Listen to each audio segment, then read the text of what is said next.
जय श्री कृष्ण। श्रीमद् भगवद गीता अध्याय 10 श्लोक 12। अर्जुन उवाच।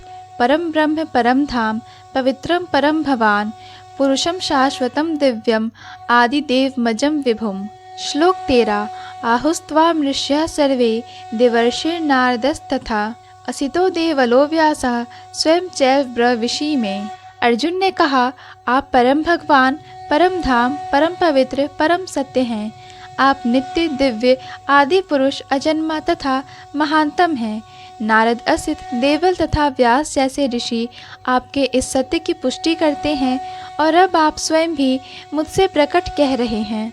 अर्थात इन दो श्लोकों में भगवान आधुनिक दार्शनिक को अवसर प्रदान करते हैं, क्योंकि यहाँ यह स्पष्ट है कि परमेश्वर जीवात्मा से भिन्न है। इस अध्याय के 4 महत्वपूर्ण श्लोकों को सुनकर अर्जुन की सारी शंकाएं जाती रहीं और उसने कृष्ण को भगवान स्वीकार कर लिया। उसने तुरंत ही उद्घोष किया, आप परम ब्रह्म हैं। इसके पूर्व कृष्ण कह चुके हैं कि वे प्रत्येक वस्तु तथा प्रत्येक प्राणी के आदि कारण हैं। प्रत्येक देवता तथा प्रत्येक मनुष्य उन पर आश्रित हैं। वे अज्ञानवश अपने को भगवान से परम स्वतंत्र मानते हैं। ऐसा ज्ञान भक्ति करने से पूरी तरह मिट जाता है। भगवान ने पिछले श्लोक में इसकी पूरी व्याख्या की है। अब भगवत कृपा से अर्जुन उन्हें परम सत्य रूप में स्वीकार कर रहा है, जो वैदिक आदेशों के सर्वथा अनुरूप है। ऐसा नहीं है कि परम सखा होने के कारण अर्जुन कृष्ण की चाटुकारी करते हुए उन्हें परम सत्य भगवान कह रहे हैं। इन 2 श्लोकों में अर्जुन जो भी कहते हैं उसकी पुष्टि वैदिक सत्य द्वारा होती है। वैदिक आदेश इसकी पुष्टि करते हैं कि जो कोई परमेश्वर की भक्ति करता है वही उन्हें समझ सकता है, अन्य कोई नहीं। इन श्लोकों में अर्जुन द्वारा कहे गए शब्द वैदिक आदेशों द्वारा पुष्ट होते हैं। केन उपनिषद में कहा गया है कि परम ब्रह्म प्रत्येक वस्तु के आश्रय हैं और कृष्ण पहले ही कह चुके हैं कि सारी वस्तुएं उन्हीं पर आश्रित हैं। मुंडक उपनिषद में पुष्टि की गई है कि जिन परमेश्वर पर सब कुछ आश्रित है उन्हें उनके चिंतन में रत रहकर ही प्राप्त किया जा सकता है। कृष्ण का यह निरंतर चिंतन स्मरणम है, जो भक्ति की नव विधियों में से है।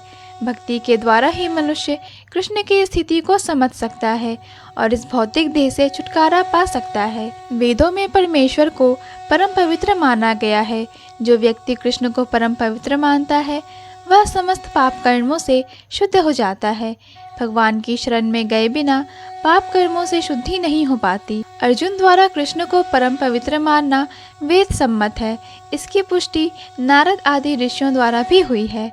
कृष्ण भगवान हैं और मनुष्य को चाहिए कि वह निरंतर उनका ध्यान करते हुए उनसे दिव्य संबंध स्थापित करे। वे परम अस्तित्व हैं। वे समस्त शारीरिक आवश्यकताओं तथा जन्म मरण से मुक्त हैं। इसकी पुष्टि अर्जुन ही नहीं अपितु सारे वेद पुराण तथा इतिहास ग्रंथ करते हैं। सारे वैदिक साहित्य में कृष्ण का ऐसा वर्णन मिलता है और भगवान स्वयं भी 4 अध्याय में कहते हैं, यद्यपि मैं अजन्मा हूँ किंतु धर्म की स्थापना के लिए इस पृथ्वी पर प्रकट होता हूँ। वे परम पुरुष हैं, उनका कोई कारण नहीं है, क्योंकि वे समस्त कारणों के कारण हैं और सब कुछ उन्हीं से उद्भूत है। ऐसा पूर्ण ज्ञान केवल भगवत कृपा से प्राप्त होता है। यहाँ पर अर्जुन कृष्ण की कृपा से ही अपने विचार व्यक्त करता है। यदि हम भगवत गीता को समझना चाहते हैं तो हमें इन दोनों श्लोकों के कथनों को स्वीकार करना होगा। यह परंपरा प्रणाली कहलाती है, अर्थात गुरु परंपरा को मानना। जय श्री कृष्ण। पूर्ण भगवत गीता के श्लोकों को सुनने और समझने के लिए कृपया हमारे चैनल को सब्सक्राइब करें। वीडियो पसंद आया हो तो लाइक और शेयर करें।